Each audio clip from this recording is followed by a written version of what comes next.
తలలు అంటే ఏంటి, ఎక్కడున్నావు నాకు అసలు నిజంగానే అర్థం కావట్లేదు. అంటే ఒక ఆటవిక పాలనలో ఉంటుందండి ఇవన్నీ. ఆటవిక సామ్రాజ్యం, ఆటవిక రాజ్యాల్లో ఉంటాయి చూసారా, ట్రైబల్ ఏరియా అలా ఉంటుంది తప్ప ప్రజాస్వామ్య బద్దంగా ఎక్కడ భారతదేశంలో ఎక్కడా కూడా ఇటువంటి ఘటనలు కానీ ఇటువంటి ఆలోచనలు ఉన్నటువంటి నాయకుడు కానీ ఎక్కడా లేడు.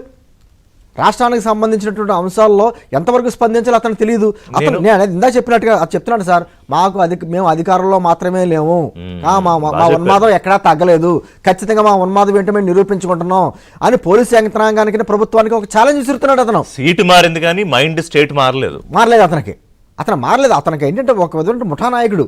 అతను పెరిగినటువంటి వాతావరణం కావచ్చు, అతని విధానం కావచ్చు, అన్నీ కూడా అటువంటి పదే నిరూపించుకుంటున్నాడు. అంటే నేను అంటే ప్రజాస్వామ్యంలో సార్ ఖచ్చితంగా మన పవన్ కళ్యాణ్ గారు ఆ రోజు వైజాగ్ వెళ్తే వైజాగ్ ఎయిర్పోర్ట్ నుంచి బయటకు వస్తుంటే పోలీసులు కండిషన్స్ పెట్టారు, మీరు బయటకు రాకూడదు, ప్రజలకు అభివాదం చెప్పకూడదు, లేదు అని చెప్పేసి అని పెట్టి 2 రోజులు హోటల్లో నిర్బంధించారు. ఆ తెలంగాణ నుంచి ఆంధ్రప్రదేశ్ వస్తుంటే బోర్డర్లో ఆపేశారు. చంద్రబాబు నాయుడు గారిని పరామర్శకి వెళ్తాడేమో అనేటువంటి ఉద్దేశంతో. మీరేం చేశారు చెప్పనా?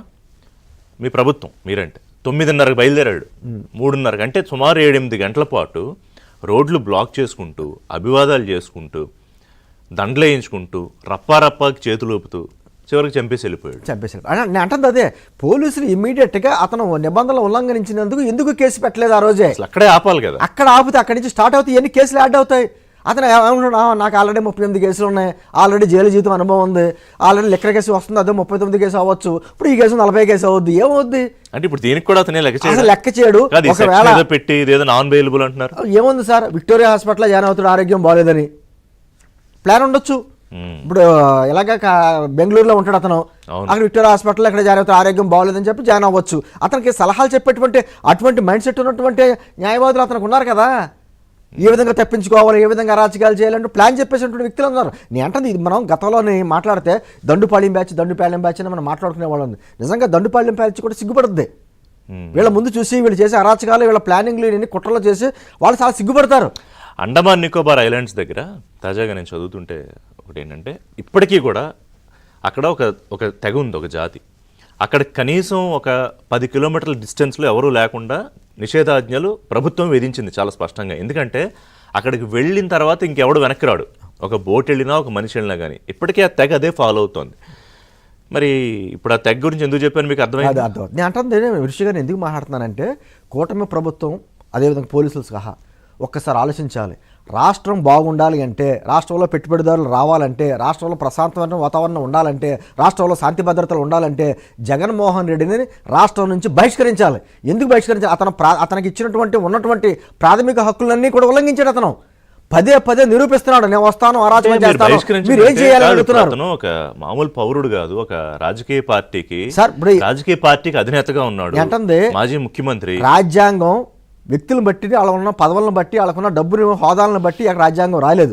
ఖచ్చితంగా ఒక వ్యక్తి హైదరాబాద్లో ఒక్కొక్క సందర్భంలో హైదరాబాద్ వాతావరణ భంగం కలిగించే వ్యక్తిని పోలీసులు హైదరాబాద్ నగర బహిష్కరణ చేసేవారు. మరి ఖచ్చితంగా ఎందుకు చేయకూడదు? అందులో మతాల కోసం పోరాడే మఠాధిపతులు ఉన్నారు, అందరూ ఉన్నారు కదా, సోషల్ యాక్టివిస్టులు ఉన్నారు. నేను అంటుంది ఈ రోజున పదే పారిశ్రామికవేత్తలు మనకు క్వశ్చన్ వేస్తున్నారు. మేము వస్తాం, పెట్టుబడులు పెడతాం, మళ్ళీ జగన్మోహన్ రెడ్డి వస్తే పరిస్థితి ఏంటి అని క్వశ్చన్ వేసినప్పుడు మేము భరోసా ఇస్తున్నాం. పదే అతను రాడు, అతను వచ్చే అవకాశం లేదు, ప్రజలు ఆల్రెడీ అతని మనస్తత్వాన్ని చూస్తున్నారని చెప్పి భరోసా ఇస్తున్నాం. కానీ పూర్తి స్థాయిలో భరోసా ఇవ్వాలంటే అతను అసలు రాష్ట్రంలో అడుగుపెట్టే అవకాశం కూడా ఉండకూడదు. ఎందుకంటే అతని మీద ఉన్నటువంటి కేసులు అటువంటి కేసులు ఉన్నాయి. అతని మనస్తత్వం ఏంటో తెలుస్తుంది.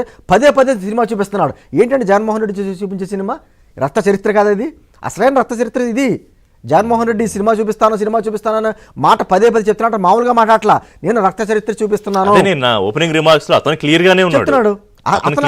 అతను చాలా క్లారిటీగా ఉన్నాడండి.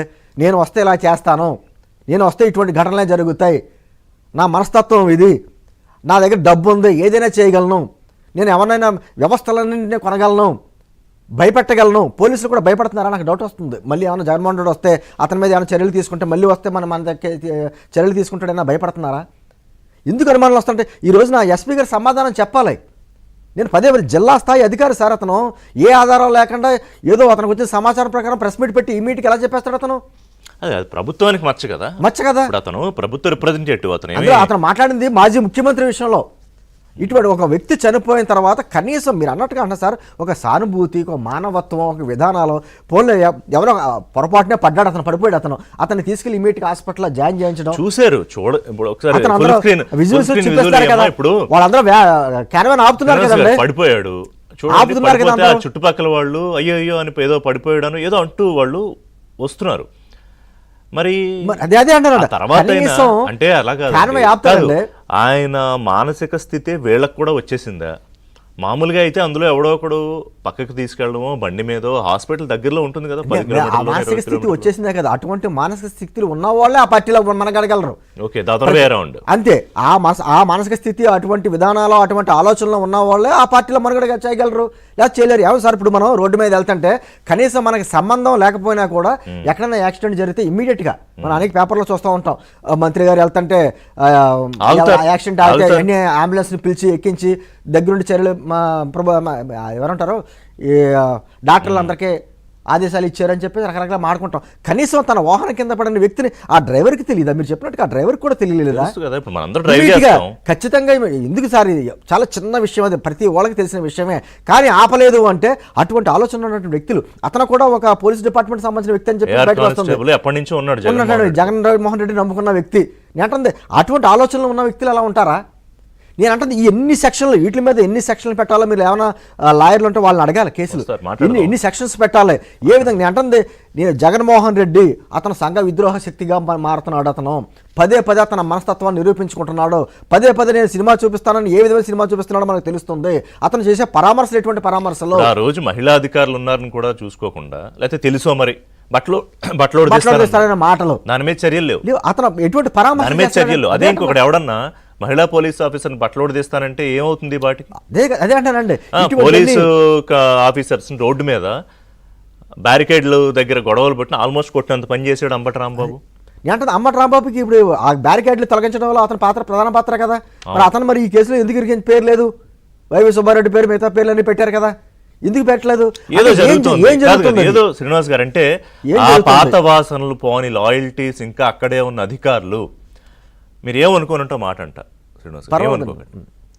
మీ ప్రభుత్వం వచ్చింది, ఆ విషయాన్ని అసలు ఎందుకు పోలీసులు కూడా గుర్తుంచుకోవట్లేదంటే ఇది ఎక్కడో అక్కడ మీ అసమర్థత ఏమో నాకు అదే అంటే మా మంచితనాన్ని మెతకతనంగా భావిస్తున్నారా, చేతకాంతనంగా భావిస్తున్నారా? నేను అదే చెప్తాను సార్, డిపార్ట్మెంట్ ఇమ్మీడియట్ గా బాధ్యత కలిగినటువంటి వ్యక్తులు ఉన్నటువంటి ఎందుకు మాట్లాడలేకపోతున్నారు, ఎందుకు కేసులు పెట్టబడుతున్నారు, ఇంకా భయపడుతున్నారా? నేను అడుగుతుంది, ఇంకా భయపడుతున్నారా? ఏమైనా జగన్మోహన్ రెడ్డి వస్తే ఏమైనా చేస్తాడని భయపడుతున్నారా? ఏంటంటే సామాన్యం నుంచి వచ్చే ప్రశ్నలు కదండి, ఎవరికైనా మామూలుగా ఘటన జరిగితే ఊరుకుంటారా? కాదు, నిన్నటి నుంచి నిన్న వీడియో వచ్చింది కదా, మనం ముందు ABN చేసాం, వీడియో వచ్చిన తర్వాత ఎంతమంది నాకు ఫోన్లు చేసి ఎంతమంది బయటికి వెళ్తే అడుగుతున్నారంటే, ఇంత అన్యాయమా, ఇంత చంపేసిపోతే పోలీసులు ఏం పట్టించుకోవట్లేదు. ఋషి గారు, జగన్మోహన్ రెడ్డి గారు స్పందించట్లేదు అని అంటున్నాం మనం. నిజంగా స్పందిస్తూ ఇప్పుడు ఏమంటాడు తెలుసా? నాకు సన్మానాలు చేయాలి, నాకు శాలువాలు కప్పాలి, అటువంటిది పోయి నా మీద కేసులు పెడతారా అని అడుగుతాడు. చాలా అమాయకంగా అడుగుతాడు. ఆయనకి అది చేసింది ఒక గొప్ప పని అనుకుంటాడు ఆయన. అటువంటి అంటే చట్టాలను నిబంధనలను ఉల్లంఘించి ర్యాలీ కింద వెళ్ళడం, లేకపోతే గంజా బ్యాచ్ని పరామర్శించడం, లేదా బెట్టింగ్లో ప్రాణాలు కోల్పోయిన వ్యక్తులు విగ్రహాలు కలగడం, విగ్రహ ఆవిష్కరణ చేయడం, ఇదే చాలా పెద్ద గొప్ప కార్యక్రమాలు. కాబట్టి నాకు సన్మానాలు చేయాలని అడుగుతాడు తప్ప ఎక్కడ అతనిలో మానసిక ప్రవర్తనలో మార్పు మాత్రం రాదు. ఖచ్చితంగా సైకియాట్రిస్టులు కూడా పెట్టాలి మీరు, మా పొలిటీషియన్స్ కూడా లాయర్లు కూడా కాదు, ఒక సైకియాట్రిస్టులను కూడా పెట్టి అతని గురించి మాట్లాడాలి, అతని మానసిక ప్రవర్తన గురించి ఏ విధంగా ఉన్మాదిగా మారుతున్నాడు.